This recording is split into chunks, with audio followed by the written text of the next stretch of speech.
ఈరోజు వైకుంఠ ఏకాదశి మరి ముక్కోటి ఏకాదశి ఈరోజు మా స్టేషన్ గన్పూర్లో మరి ఇక్కడ బస్ స్టాండ్ దగ్గర తిరుమలానంద స్వామి ఉత్తర ద్వార దర్శనం మరి దర్శనం ఇచ్చిండు అందరికీ.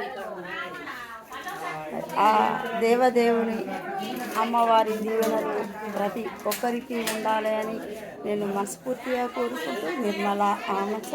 ఇది చాలా ఏళ్ళ చరిత్ర ఈ గుడి. ఇక్కడనే మా ఇల్లు, మా ఇంటి వెనుకనే ఈ గుడి. ప్రతి ఒక్కరికి మరి ఆ స్వామి ఆశీస్సులు మరి పొందాలి అని నేను మనస్ఫూర్తిగా కోరుకుంటూ నిర్మల ఆమచ. అయ్యగారు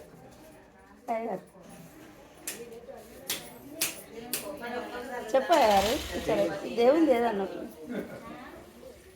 ఈరోజు తిరుమల స్వామి ముక్కోటి ఏకాదశి పర్వదిన సందర్భంగా పాశల విన్నపం చేసినాము. భక్తులు అధిక సంఖ్యలో పాల్గొన్న తీర్థప్రసాదాలు వితరణ చేయడమైనది.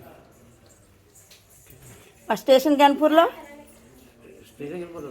ఇక్కడ మరి ఆ తిరుమలానంద స్వామి అనుగ్రహం ప్రతి ఒక్కరికి ఉండాలని కోరుకుంటూ నిర్మల.